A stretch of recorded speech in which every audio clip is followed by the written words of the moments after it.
Let's talk about what's going on behind closed doors. No C-SPAN, no media releases, no PR reports, just Democrats meeting with Democrats in secret, trying to determine how to best run your health care, your life. And what's come out of this? A sweetheart deal for the unions and only the unions on those so-called Cadillac plan taxes. The White House cut a deal with its labor allies, and guess what? We couldn't figure out what was going on. We said something obviously was, because they only reduced the exemption, increased the exemption, I should say, by $1,000 on $23,000. It was a peculiar thing. It wouldn't have made much sense. But now it turns out that guess who will have a tax exemption on their Cadillac plans? Labor unions. This administration and the Democratic leadership in Congress are committed to group politics. And folks, if you're not a member of a group, say, a special interest, whatever, you're not going to even get heard by the Obama administration or the Democratic leadership. Folks, this is a dangerous, dangerous bunch of people running Washington, D.C. in this country right now. I firmly believe that they have just decided the hell with the American people.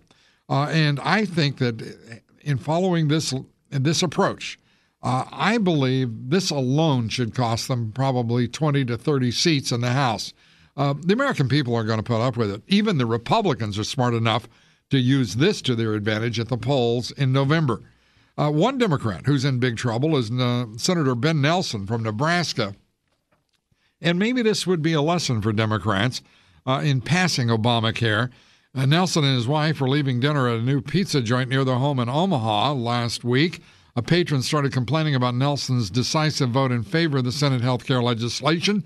Other customers started booing. Excuse me. One woman yelled, "Get him the hell out of here." And the Nelsons and their dining companions beat a hasty retreat. It was definitely a scene in there, said Tom Lewis. He's a 41-year-old dentist, registered Republican, who witnessed the incident. Another witness confirmed the incident to Politico.com, who reported that story. Well, are the Democrats taking note of any of this? What do you think? Give us a call, 877-55-DOBBS, 877-55-DOBBS. Well, the fate of that hard left agenda, the fate of Obamacare, will likely lie with the voters of Massachusetts next Tuesday. We're watching that election closely, and that election is getting close. Once she had a 30-point lead, better than a 30-point lead. Martha Coakley, the left-wing liberal attorney general of Massachusetts, she's done just about everything she could, as I said, to alienate the voters of Massachusetts. The Democrats, I've said for 2 days, need to keep her away from a microphone. She's done it again. She's informed that the Catholic voters that they need to stay out of hospitals and the emergency room if they have a conscience and want to follow that conscience. The insult is just remarkable.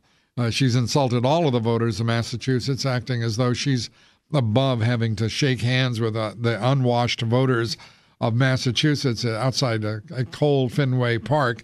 I mean, she just keeps it going. And the most recent poll shows her now 4 points behind. 4 points behind, and momentum going to Scott Brown, the Republican candidate.